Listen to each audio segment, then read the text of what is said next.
K-Trend Cebu. Oh my gosh, grabe. You guys are everywhere. You know, we're planning a Cebu trip when I get back in August. So, Cebu chapter, get ready kasi pupunta kami ni Chiki and Katie. KKK will be coming to Cebu in August. Pinaplano lang namin yung schedule kasi medyo hectic yung schedule. Lalo na si Chiki pagdating ko. And we're gonna be going to Cebu. Okay? So, Cebu chapter, get ready. We're excited to meet you guys. Mag-show po kayo sa Montreal, Canada. Actually, lahat ng lugar gusto ko mag-show. Lahat ng lugar gustong ko puntahan at kumanta sa lahat ng places. But we're just waiting for the right time because timing is everything, right? And who knows, maybe God didn't give it to me this time as a solo kasi nga sinisave niya for KKK. Diba guys, mas gusto niyo makita ang KKK together. So pray for that as well. One place I haven't gone to is Europe. I have never been to Europe. So sana may mag-produce dyan sa Europe ng KKK or kahit sa akin lang muna para ma-check ko yung lugar. So konyo bro. Para ma-check ko yung lugar. And then after, yun, pwede na kami mag-concert dyan. Right? K-Trend Cebu, see you guys. We'll see you in Cebu, KKK Cebu chapter. Sinagot ka na ba ni Miss B? Guys, kung ano yung alam ko, alam niyo din. Diba? So, she just said yes to Manliligaw. And, yun. Uy, GMA Playlist is watching. Hello, GMA Playlist. Shout out sa inyo.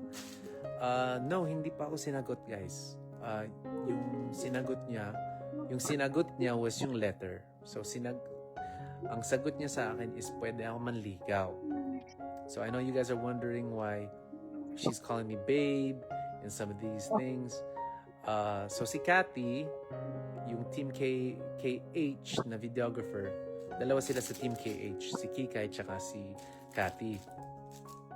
Si Cathy, bigla nagsabi ng challenge na, uy, mag-jowa challenge naman kayo. So, we looked at each other and we said, okay, sige.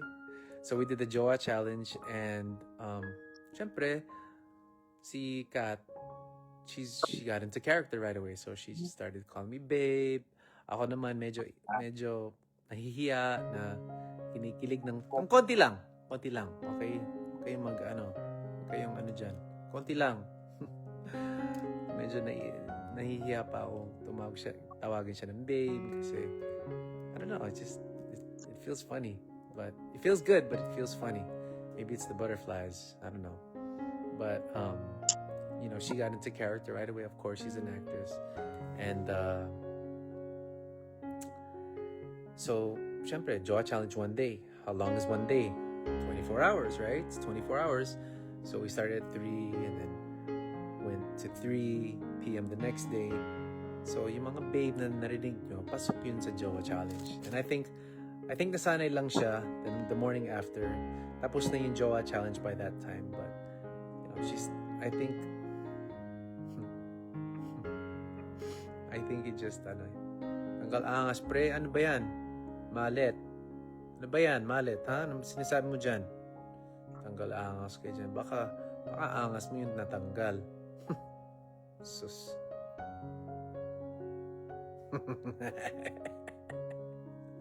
Konti lang. Grabe kayo naman talaga. Tita Nina!